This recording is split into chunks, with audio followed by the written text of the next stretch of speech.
All right, so we're here interviewing John Holbert, who has a long career involved with the Little League in Dutchess County. John, first question I have for you, very difficult, but what is your name? His name is John Hover. And I believe your first question was, how long have I lived in Dutchess County? Since I don't live there anymore, but I was in Dutchess County from 62 to 95, so 33 years. What was something that you enjoyed about your time living in Dutchess County? I think probably the thing I missed most living down here in South Carolina is the change of seasons.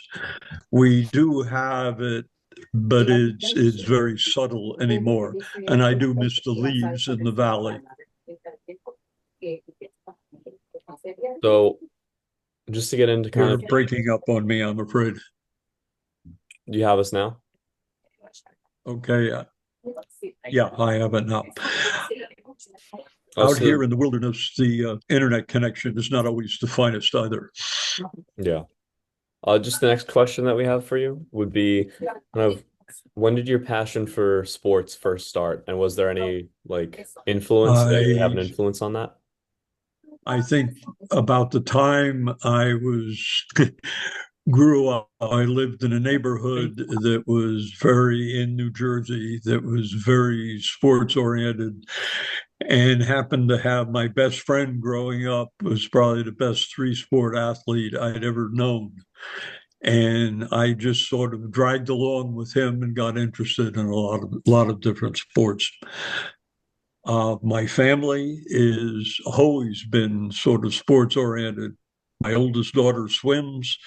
My middle daughter is was a longtime supporter of the New York Rugby Football Club.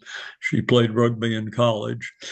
And my son was a two sport athlete at John Jay and is, along with his grandson, a long term club champion at Southern Dutchess Country Club. I'm not sorry, so yeah, the one down in Beacon. So, what are some of your favorite memories about sports while you were growing up in that environment? I'm sorry, could you try that again, Mary? Sure. What It's are the old man's poor hearing. Can you share a favorite memory about sports while you were growing up in New Jersey? Uh, Not really. It was more just a constant. This is what you did. You played on the high school teams. I played basketball and ran a bit of track. Uh, was not a baseball player, but got interested in baseball through my wife, who was the we were friends with Ralph and Sylvia Holt long before I started baseball.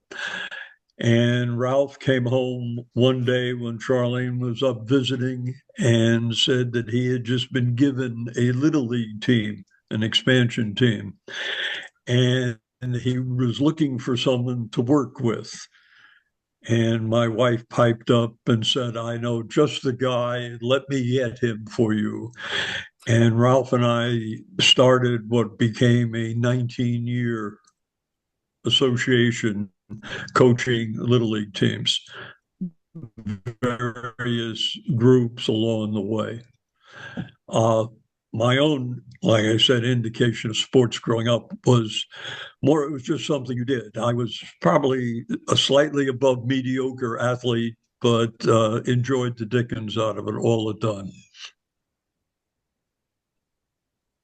Yeah, so we were going to ask a little later about Ralph and Silvio, but I think it would make sense to ask that now. Could you maybe describe more about your relationship with them, maybe how you met and just things that happened over the years with them? Oh, sure. Ralph and I met in the father's room at Vassar Hospital when his youngest son and my middle daughter were born. Melissa was born before midnight and Brian was born after midnight. So they had slightly different birthdays. At the time we met, we did not live in the same neighborhood. A couple of years on, we moved around the corner from where Ralph and Sil lived. So we were fairly close all the time. It was after we moved in that Ralph found he needed help with the Little League. And we started. We had an expansion team in the town league, even all cleaners, as a matter of fact. And we were not very good. I think we were 3-18 our first year. And we won a few more games our second year. And in 1969, we won the league. And in 1970 and in 1971. In 1970, Ralph was asked to coach the All Star team. And he brought me along as the coach. And of all the things we did and all the summers I've spent, it's probably one of the nicest summers of my life. We, the way Little League was set up in those days, it was a lot more competitive than it is now. The rules have changed to make it more inclusive for the ball players. Back in 1970, it was a much more competitive environment. You didn't have mandatory playing rules. And so what you had the tendency, Little League sort of gravitated towards being a much more competitive, and it was probably better for the more competitive players.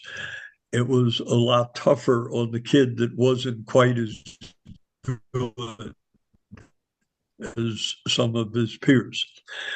But anyway, what we drafted that year were 15 young men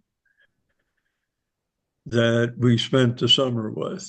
And it was the first time that an all-star team had gotten through the district and from Wappingers, and then beyond the district, the region, and through New York State. The nice thing about that summer, and probably the most enduring thing about it, is a lot of those guys, although they're spread around the country and they're pensioners now, they're in their mid 60s, still keep in touch with each other. And we still talk about that great summer we had. One of the big things that Ralph Ralph was a teacher. Of all things, he could teach pitching. And we had two of the finest right-hand pitchers in the Little League that year. And Mike Spiro and Jay Anniser were two great, strong right-handers. We used to win alternate games, and we went through 9 straight games that way. Also, the other thing that's different in Little League from then to now is the fact that you don't play double elimination tournaments in 1970. You lost, you were done. You only had a single game. And we went through New York State obviously, without losing anything. We got to the Eastern Regionals. We won our first game. We lost our second. And we were done. There was no more chance of going on any further. The guys will tell you, if you talk to them nowadays, that if there were double elimination, we'd still be playing. But it was a very, very special summer for us. My wife was our scorekeeper. We had tremendous support from the town, the Freezes, the Bill Kyle, who since passed on, Tony Spiro. We spent a great deal of time practicing. As I said, Ralph worked more on pitching than he did with anything else. I spent a lot of time with the various drills, and it was just a great summer. I still think about it every now and then and fondly. So, within your time coaching the team, what do you feel your biggest contribution to Little League was? Uh, my contribution to Little League was just to attempt to teach. Uh, I was, as I said, Ralph was primarily a teacher. I was the drill master. If we read drills, we went over and over situations with the kids. We probably spent more time with practice than most teams would have. And it showed. We were a tremendous defensive team. We had great pitching. People will tell you we couldn't hit worth the lake, but maybe that's why the bulk of our games were 1-0, 2-1. We're all close, and we're kept you on the edge of your seat watching them.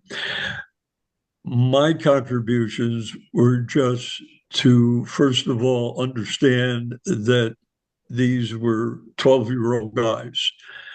And I think that's important for anyone in Little League to keep track of. These are young guys. They're extremely impressionable. And the things you do that you don't think about with young people are the things that the young people will remember. It isn't what you say, it's what you do. And tried to keep track of that in my mind, along with my own kids. But it was probably the most important thing to remember about Little League is, first of all, they're young, they're there to have fun, you're there to teach them something. And yes, it's nice to win, and it's a tremendously gratifying experience. But being there and being a more of a inspiration to them, or not inspiration, probably being more of an example for them is the most important thing. Is there anyone that you kind of took inspiration for when you were coaching? Like, do you have any role models as to like what made you feel comfortable with that role or kind of that you went to model your own coaching style after? I actually, Ralph and I never really talked about modeling on anyone. Ralph played a bit of baseball in the Navy when he was in. I did not play in high school or in the Army or even in college. Played a lot of pickup, but did play a bunch of different sports. And the discipline you need, the practice you have to put in, the work you have to put in is shared across almost any sport. Role models, not particularly. We sort of made our own, if you will. Would you say that your time in the Army influenced the What, way that you would what the coach? Army taught you, among other things, is that there are different people in the world. You grow up in a neighborhood, everybody's roughly homogeneous. You get in the Army and you find out there's a lot of different people, and you have to, first of all, learn to work with those different people because in real life environments, they have to put up with you and you have to put up with them, and you also have to depend upon them. And if they can't depend upon you, you can't depend upon them. And so you learn to be more interdependent, I think, is probably the most important thing. I was a 2-year conscript in the Army. It was back in the days when you still had a draft. I happened to take a year off from college, and lo and behold, they drafted me in that year that I was off. It was probably the best experience of my life, primarily because the most important thing was when I was in the service, is when I met my wife. And we've been married for 66 years now. It's been quite a while. And it was obviously life changing. But I said the most important thing about the Army is, first of all, you learn to do what you're told to do without asking silly questions, and you learn to depend upon other people who are different than you are, and they depend upon you. And I think those are the two things you learn from the service. And it's a shame in some cases we don't have service. There are young people don't have that experience anymore. Kind of just transitioning away from the army, but somewhat relatable. What are kind of some of the necessary qualities that you think a coach needs, especially for young boys and girls? Patience is probably is the most important thing. They're not going to do everything right. They're not going to do it right the first time. They're not going to do it right the 100th time. Remember, they're young. Be patient with them, and don't be, I guess the easiest way is stupid. Don't get so involved in coaching that you think you're important. You're not. The players are the more important thing.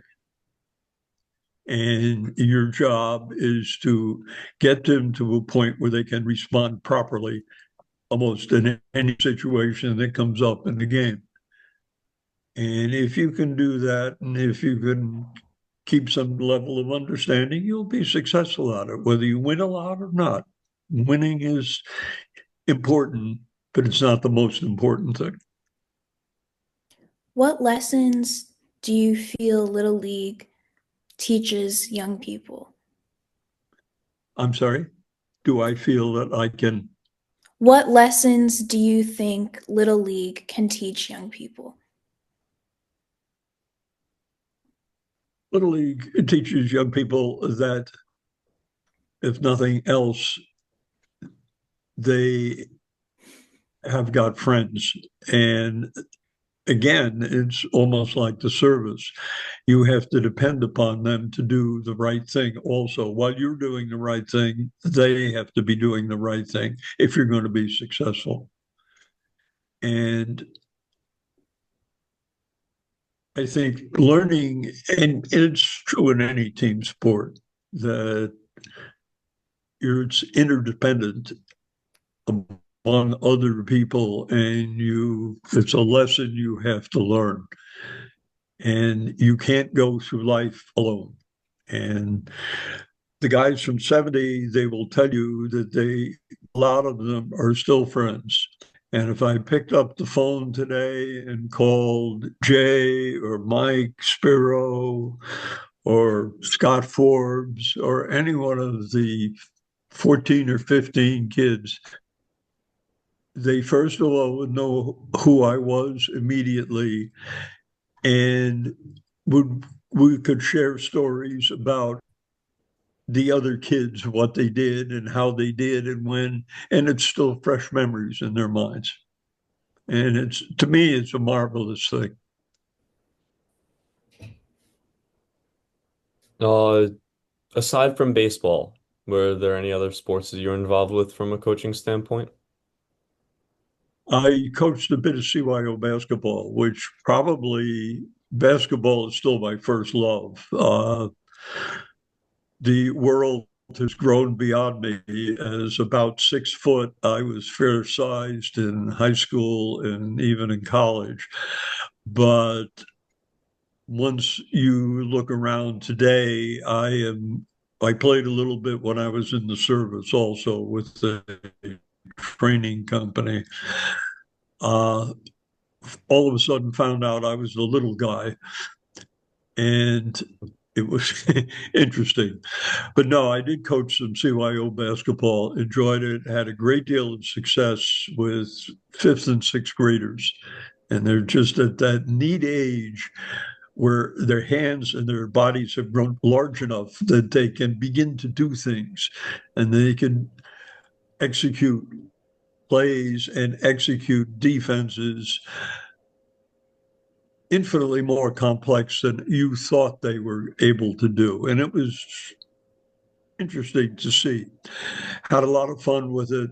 Was probably spent much more time with baseball.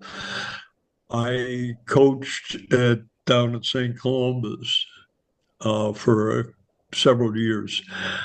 I was interesting. I was the resident Protestant coach and had to be approved every year, but it was kind of a fun thing to do. Uh, wish we had had, at least at St. Columbus at that time, a bit more of a place to practice because I found with the kids you could do fifth and sixth graders some very intricate things. You could switch defenses, you could move them around the floor at different times, much more with much more success than you would have thought with just little kids. But no, that was my only other coaching experience. We coached Little League, Ralph and I, and he went on and coached. Well, we coached Little League, we coached 13-year-olds. At one times, we coached 16 to 18s in the big league, which was a lot of fun. And Ralph went back, and he and Sylvia coached girls softball teams. And eventually, we ended up back as we started 19 years later, coaching 9 to 12-year-olds again. It was a different environment in that time, and that's about the time we retired from it. What is one piece of advice you would give to someone that wants to get involved with youth coaching now? The thing you have to learn to do is to check your ego at the door. It's not very important and it's not about you. Right now, in today's environment, as I would understand, finding the time to do it and finding people that want to coach and want to be involved with kids' sports. They're not exactly parents. And my kids were too young to play Little League when we started coaching. I eventually coached my son in not in 9 to 12s, but in the 13 to 15 group. It was interesting. Both he and I were a little bit more grown up at the time. So I was not particularly involved in or invested in his success as I would have been. I think coaching kids is important if you realize that they're all your kid, not just your son, but they're other people's sons, and you have to look at them more fairly, if you will. I think people too much put too much pressure on young kids too soon. It's more of a having fun type thing. It's hard to make the time to do it. I know Ralph and I both fortunately had jobs at IBM that we could get the time we needed. And the company was very understanding, especially in 1970. But it's a commitment in time and it's a commitment in everything if you do it right. What do you think the biggest challenge is for coaches kind of in a modern like landscape? Like what would be something that coaches really have to overcome now? I think it's dealing with other people's expectations of what you can do. It's probably the most difficult thing. Everybody expects their kid now to play a sport, to be well coached, and to get a scholarship to go to college. and to make money at it as a professional thing. And I think people lose sight of the fact that if you look at any sport as you go along, it's a very steep pyramid and it gets very small up at the top. You may have a lot of people playing, but it's the expectations that other people have of your team or what you're doing with them that I believe is overblown anymore. It's a fun thing. And as soon as you lose sight of the fact that it should be fun and it should be fun for the kids, you begin to lose the whole reason for why you're doing it.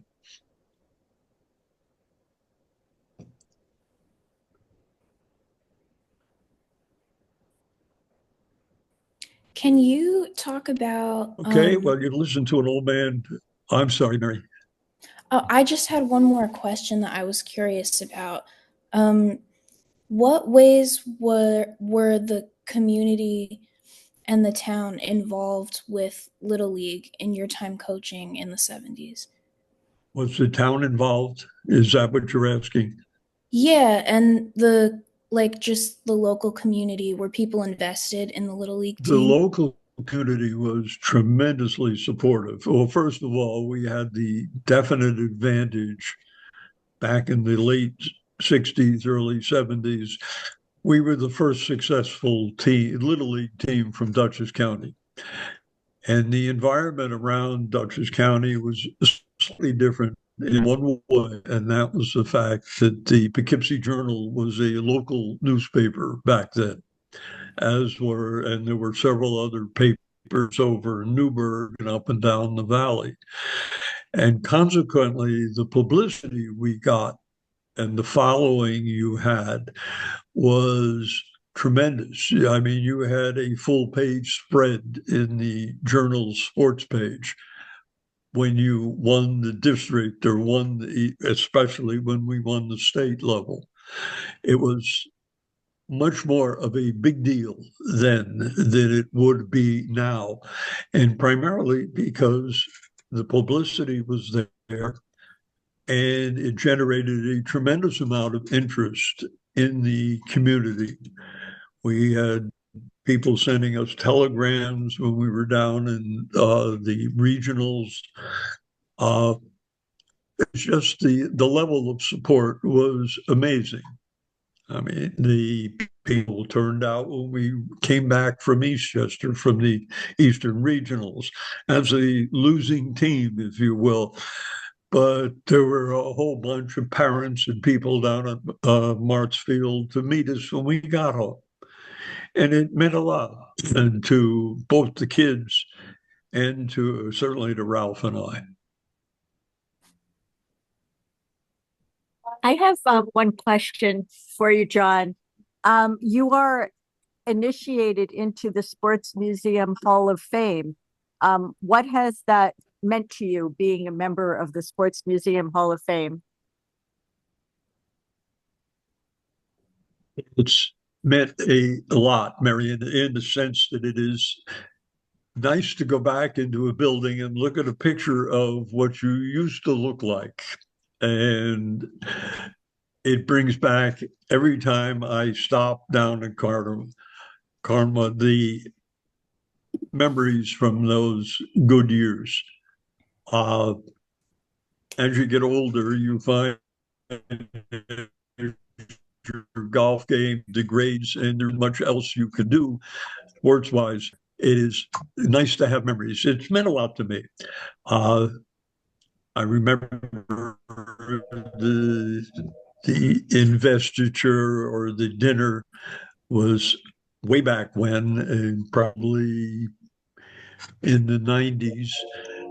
Uh, it's fun to be remembered. It's We're not here for a very long time, and to leave a little something behind means a great deal. Thank you. Okay. I don't really have anything else. I feel like it's like a well-rounded view of kind of Dutchess County Little League changes, the sports museum's involvement, your Hall of Fame induction, but definitely a lot of like a great deal of information on Little League, especially how much it's changed and seeing how like the involvement has changed over the years. Good. I appreciate the thing, and I certainly appreciate your patience, in getting things set up, and for all of you young folk listening to old people ramble on when they probably should be much more precise. Thank you. No rambling. It's all good information. Okay, great. Thanks again. Thank you.